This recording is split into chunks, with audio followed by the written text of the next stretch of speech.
Welcome to Victor's Children, a podcast from so-called Canada talking socialism from below. My name is David Campfield. I live with my partner and cat in Winnipeg, Manitoba, which is in Treaty 1 territory, the traditional territory of Anishinaabe, Cree, Ojibwe, Dakota, and Dene peoples, and the homeland of the Métis Nation. All those of us in the Canadian state who aren't Indigenous need to commit ourselves to the struggle against settler colonialism. Victor's Children is a member of the Harbinger Media Network, which is a community working to support and promote left podcasts in Canada. Check out other shows like Tech Won't Save Us, Anti-Girl Boss Socialist Club, and Alberta Advantage. You can look at the show's list at harbingermedianetwork.com.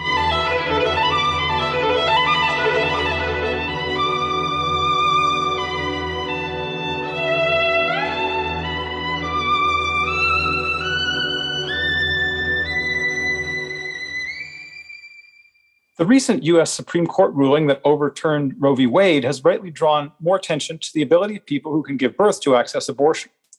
Now, it's important that we don't think about this as some kind of reactionary setback that could only happen in the United States. And in a recent article in Midnight Sun, you can find a link to this article in the show notes for the episode, Misha Falk argues that we should, in her words, understand our present situation as one of competing sexual hegemonies. In other words, competing norms about gender and sexuality that are being advanced by different blocks of social forces around the world.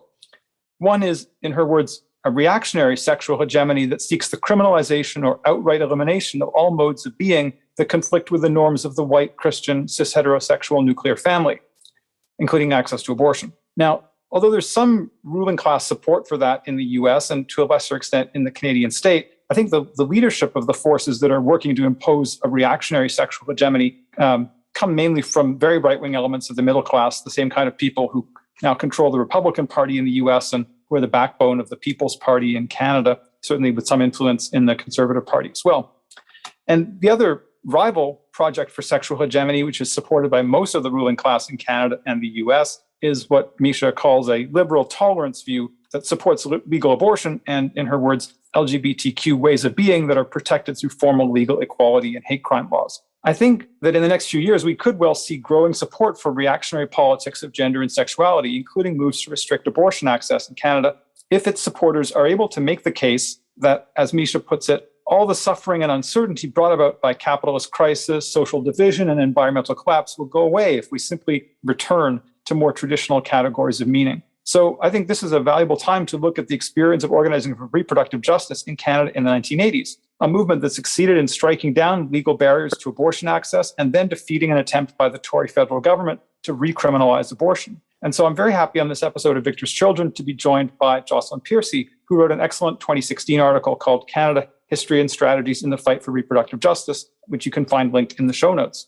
So could you introduce yourself to listeners, Jocelyn? Yes, thank you, David. My name is Jocelyn. I'm coming to you from the traditional territories of the Anishinaabe, Mississauga, the Credit, Chippewa, and Haudenosaunee and Wendat people. I was on the steering committee of the Ontario Coalition for Abortion Clinics in the late 80s and early 90s, before, during, and after the legislation governing abortion was overturned. I was also active in other feminist coalitions like the International Women's Day Committee and queer organizing such as Queer Nation and supporting AIDS Action Now activities, and now work with the No Pride in Policing Coalition, a multiracial abolitionist group of queer and trans folks in Toronto. Thank you. So can you take us back and explain for listeners what the situation was like for people who wanted to access abortion services in Canada in the period from the late 1960s through to the end of the 1980s? Yes, sure. In terms of legal rights, abortion was against the law in Canada until 1969, completely against the law, which doesn't mean they didn't occur, of course, but one needed money and class status to get a safe abortion. Others tried and died trying to obtain an abortion however they could. In 1969, the same year as the Stonewall riot, Canadian Prime Minister Pierre Trudeau amended legislation around sexual and reproductive rights, famously saying the state has no place in the bedrooms of the nation. However, it's actually a myth that either homosexuality or abortion were decriminalized in 1969. In terms of homosexuality, both anal sex and showing affection in public places was still against the law, and the number of people charged for for consensual homosexual acts actually increased after 1969. Abortions, which can be a simple medical procedure in the first trimester, were still criminal acts if performed outside of hospitals, and hospitals could only perform an abortion if their therapeutic abortion committee, which was 3 doctors who had never met the patient or spoken with the patient, agreed that her pregnancy endangered her life or health. So at that time, only a third of the hospitals even had therapeutic abortion committees, and many of those that had the committees had never approved a single abortion. So although we want to see ourselves as a tolerant country whose government was one of the first to take on decriminalizing homosexuality and abortion, in truth, mass movements of people had to fight very long and very hard in the face of both right-wing and state repression to achieve these ends. Just going a little further, later on, then after 1969, in 87, fully a half of women who received abortions in Canada had to leave their own communities, and to even access any abortion services had to contact an average of 5 to 7 medical professionals before receiving any help. No abortions were performed in PEI after 1982, and only one gynecologist in Newfoundland was willing to perform abortions. Catholic hospitals, of course, refused. So consequently, Canada had a very high rate of second trimester abortions at that time, which are significantly more dangerous. And young, Indigenous, racialized, poor, and rural women, as well as those without immigration status or with disabilities, continued to experience extreme barriers to access, if they could access these services at all. So many reports over this period, including the Badgley report in 97 and the Powell report in 87, thoroughly documented this inequality of access, which of course contravened the clear principle of equal access to healthcare services as laid out in the Canada Health Act. But of course, if you had money, connections, and ability to travel, you could obtain abortion services. 5,000 to 10,000 Canadians annually traveled to the US in some of these years to have abortions. I recall the movement doing some fundraising to support Ontario women who needed to travel to Buffalo to obtain an abortion, sometimes accompanied by an escort from the community. So there was some access in these years, but mostly for urban, white, educated, middle and upper class women, but very little access to safe and timely abortion for others. And also, I'd like to add that women's bodily autonomy was being denied in other ways as well. Indigenous and racialized women were disproportionately subjected to forced and coerced sterilization, and there was almost complete lack of childcare and other supports for women who wish to continue their pregnancy and have children. So control of our bodies and reproduction requires, of course, that we have control and support for all of these things. Yeah, that's great. And you've, I think, blown away some myths very successfully in just answering that, because, I mean, I think many people now do not know about people having to cross the border going south, right, to access abortion services. I can remember the chants from that time, which referred to that. I don't want to take a trip south of the border, which, today, right, is sounds very peculiar, but that was certainly a reality. And thanks for also putting the issue in the broader context that you did. So in 1970, there was the abortion caravan, which was an important moment in women beginning to organize for change on this front. Can you talk a little bit about the caravan and what came after? Sure. I believe before 1969, there was some organizing around broad perspectives of reproductive justice. I'm thinking of the welfare mothers in particular, comes to mind. But yes, in 1970, women from Vancouver resurrected the Depression-era cross-country treks to Ottawa with an abortion caravan that traveled to Ottawa, complete with coffins and coat hangers, which of course were symbols of backstreet abortions, the often deadly but only option many women had at the time. Their demand was free abortion on demand, and upon arrival in Ottawa, when politicians would not meet with them, they temporarily shut down Parliament when several dozen of them chained themselves to their viewing seats in the House and had to be slowly removed.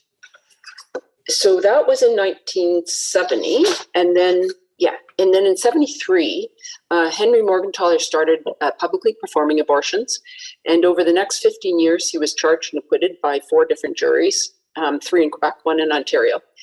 And in 1974, his legal challenge of the abortion law was taken up by the Canadian Association for Repeal of the Abortion Law, or CARA.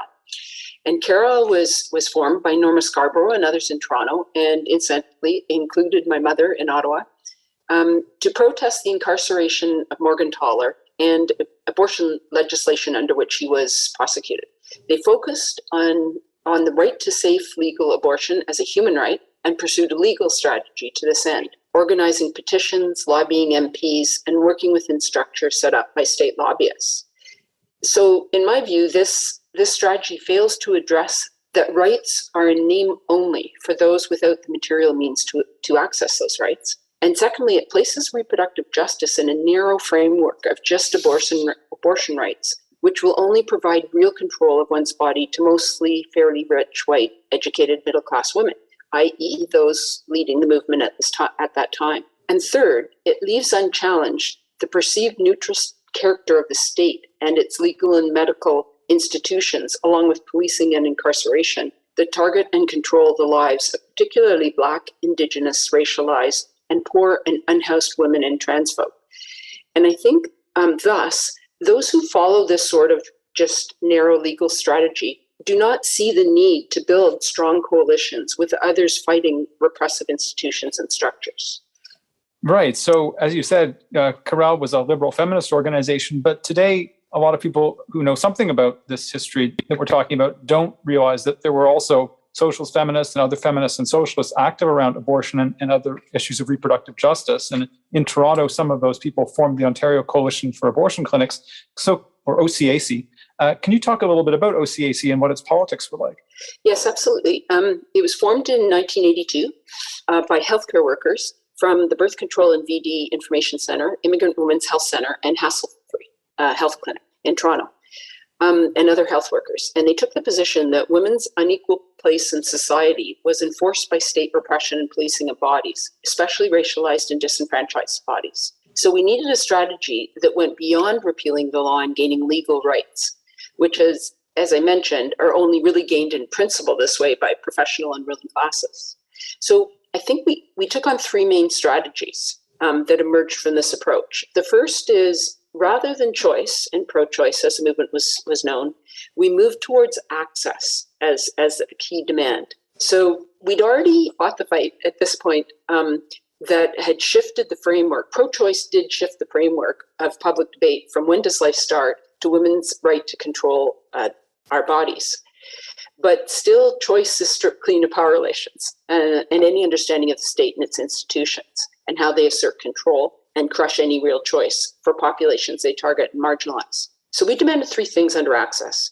First was full access to free contraception and abortion services in one's own language and community, and not under medical control, given the race and class biases and assumptions of that institution. And to this end, we also demanded deregulation, not just decriminalization of pregnancy and childbirth. And then the second demand was support for women to determine for themselves when, if, and how to have children, including access to midwife services, free childcare and parental leave, affordable housing, employment equity, and an end to the harassment of Indigenous and Black mothers by courts, children's aid, where they're overrepresented in those systems. The third was for support to live openly as lesbians and transgender people. So we took on the demands of access, and the second, or framing the demands under access, and the second strategy was to build broad alliances. So we recognized we were trying to gain not just a legal right, but a transformation in how the state controls women and trans folks, especially in those who are Indigenous, racialized, poor, or who have disabilities. So we built a broad alliance across social movements. Movements like labor took up these access commands, and also perspectives generated in communities of struggle moved into the reproductive rights movement. So I recall when Sister Song Collective of Black women in Chicago in the mid-90s argued for a broader approach to full reproductive justice that centered and fought for the needs of the most marginalized in the communities. Many Indigenous and Black women experience forced sterilization, lack of access to healthcare and child support, policing, over-policing, and gender and race-based violence as barriers in the way of reproductive rights. So these demands, not just access to abortions, are central to reproductive justice.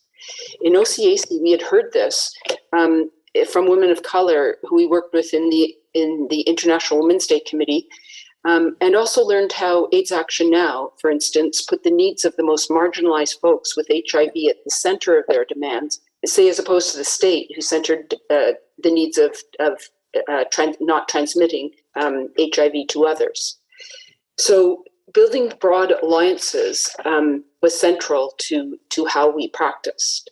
And the third strategy was taking on community clinics as the center for reproductive services as opposed to hospitals.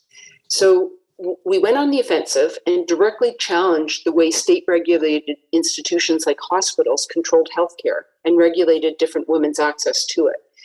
So to this end, we were formed to support Dr. Morgentaler when he opened a then illegal community healthcare clinic to perform abortions on Harvard Street in Toronto in 1983. So while CARAL focused at the time on getting rid of therapeutic abortion committees to gain better hospital access to abortions, OCAC felt that a clinic strategy provided broader access to and control of reproductive services without the often racist regulatory frameworks and operating of hospitals. So in many different ways, the clinic actually became the physical presence of the clinic on Harvard Street became a symbol of women's resistance to control of our bodies by either the state or the religious right. And throughout the struggle, the community would gather outside the clinic within minutes of either an attack or a victory, as it was seen as the community's clinic. Right. And just for listeners, we should just remember that, of course, this was when people had to organize by phone trees, right? Because there was no other way of getting the message out, flyers and phone calls. Can you say some more about the kind of range of different kinds of tactics that OCAC engaged in as part of the struggle? And maybe some of the things that it did to work with groups beyond Toronto that were like-minded to try to shape the movement? Sure. Our main focus was, of course, on organizing mass actions to force whatever government was in power to provide equitable access to reproductive services in one's own language and community.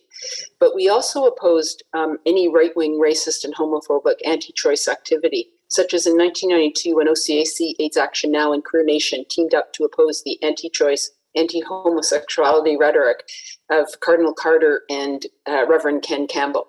I remember the rousing chants then were racist, sexist, anti-gay, born-again bigots, go away. There were also daily battles outside the Morgentaler and Scott clinics in Toronto as the right organized what they called Operation Rescues to block clients from entering the clinic. The police could not be relied on to protect the clinic clients' right to access healthcare.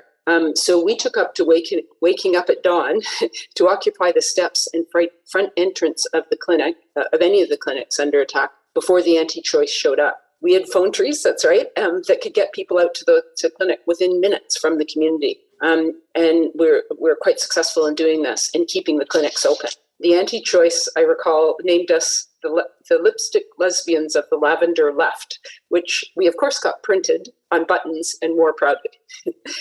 In retrospect, one of the most important things I think we did was organize a long-standing community escort service with local safe houses near the Morgentaler Clinic on Harvard to help clients get past the anti-choice harassment and into the clinic.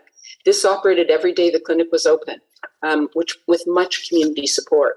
And I think it gave us the confidence, the example and the confidence that grassroots community organizing was the way to ensure the safety of a community. And as we now chant, we keep us safe, rather than increasing policing, which we know makes many Black, Indigenous, and disenfranchised communities less safe, far less safe. So we also did not request injunctions around clinics to keep the anti-choice from harassing clinic clients, as is now the practice in most provinces, because over-policing is used to harass and control many populations who use the clinic, including Black, Indigenous, and racialized clients, trans clients, sex workers, porn and house clients. Injunctions and policing invariably is used against them and against their organized. And finally, we also wrote popular education pieces for many left and mainstream media, promoting our approach to reproductive justice and contributing as much as we could to quickly changing public opinion around abortion at that time. Yeah, it's very interesting to say this for listeners. I was a very young socialist who was encountering this as I was becoming politicized, and the some of the things you're talking about here were not necessarily, like in terms of, for example, the support for clients wasn't necessarily obvious to a lot of supporters who were going to the mass actions and so on. But just to give a sense that there was quite a range of different kinds of activity that was being organized. And I was initially involved in Ottawa before I moved to Toronto, and so the OCAC was, while a Toronto-based group, one that was a reference point for people in many other places. And I recall efforts to OCAC was trying to kind of network with like-minded groups in other places, groups that kind of shared its approach in terms of the coordination of the big Pan-Canadian Days of Action that happened, and on other initiatives. And I think there was a short-lived attempt to actually create a Pan-Canadian network, right? I think it was the Pro-Choice Action Network, and that didn't last very long. It might have been very late 80s, or to try to kind of have the OCAC wing of the movement, if you like, coordinated on a pan-Canadian level. But I think it's worth mentioning that just for people outside Toronto to recognize that there were others with this similar approach in other cities. I also recall there being some disagreements. So BCCAC, the BC Coalition for Abortion Clinics, was an important group based in Toronto. But if I'm recalling right, it didn't have the same approach to non-reliance on injunctions. That there might have been some difference in approach in terms of when to use injunctions and that kind of thing. So there were certainly debates in the movement that I have vague memories from that period. Can you say something about OCAC's relationship to Corral? Sure. And I recall working with the BC Coalition of Abortion Clinics. They were based out of Vancouver, but I don't recall exactly what the differences were at the time. Van Gisam was a premier in BC and tried to defund any hospital abortions included. So they had also they were facing a different situation. But Carol, we worked together often, especially when we jointly called the National Days of Action, of which you referred.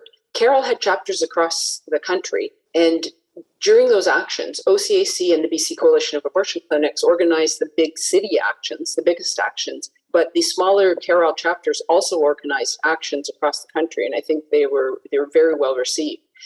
But generally, Carol did the lobbying of elected officials and hospital boards, and OCAC did the grassroots organizing of mass actions, working in coalitions around broader issues and organizing community defense of the abortion clinics. It actually worked fairly well as a broader movement for reproductive justice. And I'll also just mention, I remember that because we've so far been really talking mainly about so-called English Canada, but in Quebec, there was the Coalition Québécoise pour l'avortement libre et gratuit, which also had pretty good working relations with OCAC, if I recall that right. Because Quebec, there was a very strong movement in Quebec for sure.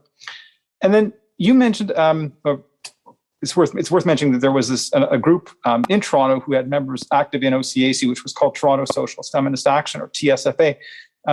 Could you say something about TSFA and what it brought to OCAC?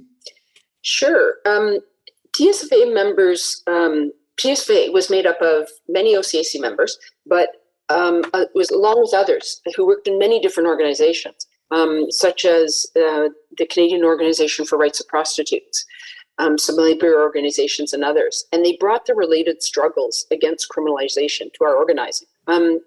This was a time when Black and racialized women in International Women's Day Committee were challenging us on what gets centered in white women's movement organizing. So in TSFA, we would take on some readings, like we read Bell Hooks and we read Angela Davis, and we discussed how to center the experiences, demands, and perspectives of Black, Indigenous, and racialized women and groups in the International Women's Day Committee. So we also, in TSFA, we read and discussed enough anti-capitalist literature to form our view of the nature of the state and now the city in the flow of capital. And in the role of policing and incarceration, along with healthcare and social work to control populations. So this helped us formulate demands. All of the perspectives of TSFA were not taken on by a much broader OCAC coalition, but it helped us formulate demands in the OCAC that tried to be, as much as possible, tried to be transformative of state institutions, and could not be co-opted by reform measures. So We also, I remember, published a newspaper for several years called the Rebel Girls Rag, a takeoff of being on the rag, that contributed a bit to popular education across the breadth of anti-oppression struggles. And I think some of those have now been digitized. I'll see if I can include a link in the show notes to where people can get those if they're interested in having a look. So in 1988, the Supreme Court of Canada struck down the section of the Criminal Code that restricted access to abortion, which was a historic victory that certainly wouldn't have been won without the movement organizing. As Nora Laredo puts it in her book, Take Back the Fight, through meetings, information pickets, blockading protesters at abortion clinics, court challenges, mass demonstrations, fundraising, research, and civil disobedience, feminists created the social conditions for Canada's abortion law to be struck down. But the Mulroney federal government then soon tried to restrict access with a bill that would have allowed abortions only if a doctor decided that a woman's health or life was threatened. And if a doctor violated that law or a person had an illegal abortion, you could get 2 years in prison. How did the movement respond to this move to try to recriminalize abortion? Yeah, I think that was in 1989, and that was Bill C-43, which was positioned as a compromise between the two extremes, pro-choice and anti-choice, women's rights and fetal rights, even though a majority of Canadians supported abortion rights at this point. And yes, it stated that abortions were only to be performed if a doctor judged that the pregnancy threatened the life or health of the woman. But it also restricted abortions to the early stages of pregnancy. In any other case, which could be contended by an outside party, a woman and her doctor could be imprisoned for up to 2 years in this proposed new law. A few things happened at the time. As it happens, in the spring and summer of '89, a couple of incidents occurred that helped galvanize public opinion against a new abortion law. In the spring, the British Columbia Premier Van der Zalm attempted to remove media coverage for all abortions performed in the province, something that was fought and stopped by the pro-choice movement in BC. And then in the summer, a man named Jean-Guy Tremblay was granted an injunction in Quebec preventing his ex-girlfriend Chantal Daigle from getting an abortion, even though he admitted to physical abuse in the relationship. And in the end, Chantal was forced to go to Boston to get an abortion. So this really galvanized people against a new law. And we organized mass demonstrations against the new law. In the fall of 1990, 30 communities across Canada took part in the Marching for Women's Lives No New Abortion Law rallies, with 3,000 marching in Toronto, for instance. A second abortion caravan was organized, building on the history of the struggle 40 years later. But also, to put the struggle in the context, in the year after Bill C-43 was introduced, there was widespread outrage and fightbacks against both the right and a repressive state. This included Women Against Violence Against Women Coalition, formed after the 1989 killing of 14 feminists at École Polytechnique in Montreal. 1990 saw the Oka blockade of a golf course development threatening traditional native lands by Mohawks of Kanesatake, Quebec, and the massive military retaliation and violence there against Indigenous people. The Black Action Defence Committee in Toronto protested the police killings of Sophia Cook, Michael Wade Lawson, Lester Donaldson, Buddy Evans, Albert Johnson, Anthony Griffin, and J.J. Harper. And Outrage Canada in Edmonton and Lesbians and Gays Against Police Violence in Montreal were formed in response to police violence against the LGBT communities in those cities. So this was a time, these years specifically, that people were rising up and directly challenging social and state oppression. And the state can't win when we're all rising up and we're acting together. So in the end, Bill C-43 barely passed, I believe, by 8 votes in Parliament, but was defeated in a tie vote in the Senate, which, if it hadn't happened then, I think was inevitable because of all of these fightbacks that understood and promoted their connections and that were happening at the same time. And no legislation, of course, has been introduced since. Yeah, I just want to quote from the article that you wrote, which I think really captures it in a really good way, as you've just done now, when you wrote that the mobilization of people who took to the streets to fight for sexual and reproductive self-determination and the strength of alliances across struggles in society persuaded the incumbent and future governments that they would not be able to successfully introduce new legislation in this area. And I'm interested if you have any other thoughts on that, or maybe connecting the past to the present, lessons, political lessons? We're obviously in a very different political moment now than we were in 1989, 1990, but what might be some of the things we could take away from that experience for organizing today?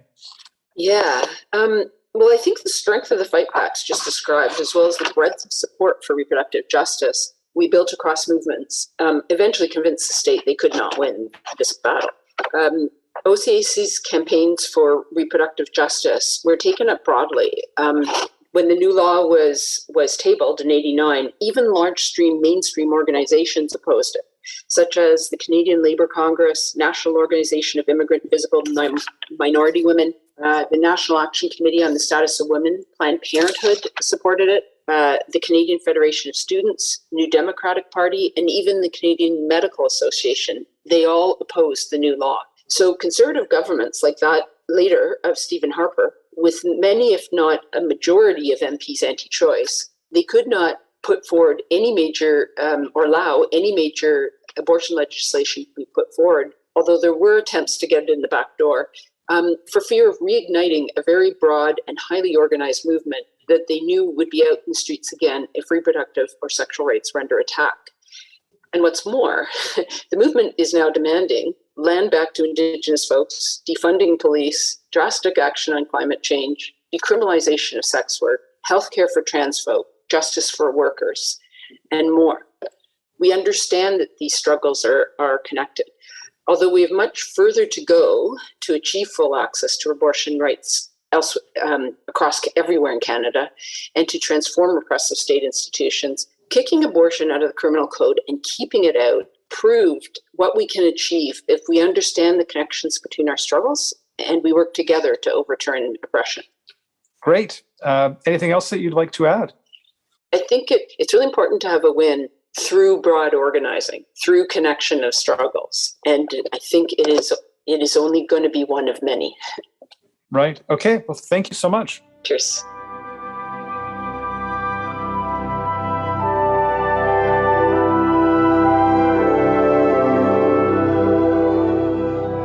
That's it for this episode of Victor's Children. I'd like to thank Jonathan Croker, the producer of Victor's Children, without whom the podcast wouldn't be possible. I'd also like to thank Posey Legg, who designed the graphic for Victor's Children. If you found the episode worth listening to, please do tell other people about the show, since word-of-mouth recommendations are especially helpful. If you don't subscribe through your preferred podcast app, please do. And while you're there, please give the show a high rating. It helps to promote us. If you have a suggestion for an episode or some other kind of constructive feedback, feel free to be in touch with me. You can contact me through victorschildren@gmail.com.